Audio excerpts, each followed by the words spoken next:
খুব একটা বড় চমক ছাড়াই ভারতের বিপক্ষে 2 ম্যাচের টেস্ট সিরিজের জন্য 16 সদস্যের দল ঘোষণা করল বাংলাদেশ।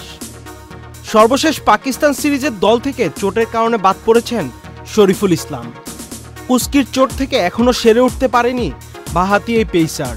ভারত সিরিজের দলে প্রথমবারের মতো টেস্ট স্কোয়াডে ডাক পেয়েছেন উইকেটকিপার ব্যাটসম্যান জাকের আলী। পাকিস্তান সফরে প্রথম টেস্টের পরই কুস্কিতে অস্বস্তি বোধের কথা টিম ম্যানেজমেন্টকে জানিয়েছিলেন শরীফুল। এরপর মেডিকেল পরীক্ষার মাধ্যমে বাঁহাতি এই পেসারের চোট ধরা পড়ে। শরীফুলের পরিবর্তে একজন ব্যাটসম্যান নেয় টেস্ট দলে এখন পেসারের সংখ্যা 4 জন। তাসকিন আহমেদের সঙ্গে আছেন নাহিদ রানা, হাসান মাহমুদ ও খালেদ আহমেদ। স্পিন বিভাগে যথারীতি সাকিব আল হাসানের সঙ্গে থাকছেন তাইজুল ইসলাম ও মেহেদী হাসান মিরাজ। অতিরিক্ত স্পিনার হিসেবে দলের সাথে যাচ্ছেন নাঈম হাসান।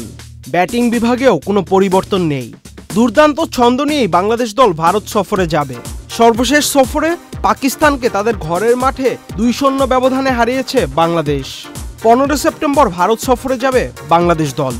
নাজমুল হোসেন শান্তর দল সেখানে 2টি টেস্ট ও 3টি টি20 ম্যাচের সিরিজ খেলবে। 19 সেপ্টেম্বর চেন্নাইয়ে শুরু হবে প্রথম টেস্ট। কানপুরে দ্বিতীয় টেস্ট শুরু হবে 27 আগস্ট থেকে। ভারতের বিপক্ষে ঘোষিত বাংলাদেশের 16 সদস্যের স্কোয়াডে থাকছেন নাজমুল হাসান শান্ত, মাহমুদুল হাসান জয়, জাকির হোসেন, সাদমান ইসলাম, মমিনুল হক, মুশফিকুর রহিম, সাকিব আল হাসান, লিটন কুমার দাস, মেহেদী হাসান মিরাজ, তাইজুল ইসলাম, নাঈম হাসান, নাহিদ রানা, হাসান মাহমুদ, তাসকিন আহমেদ, খালেদ আহমেদ ও জাকের আলী। আহমেদ শাফি, চ্যানেল আই।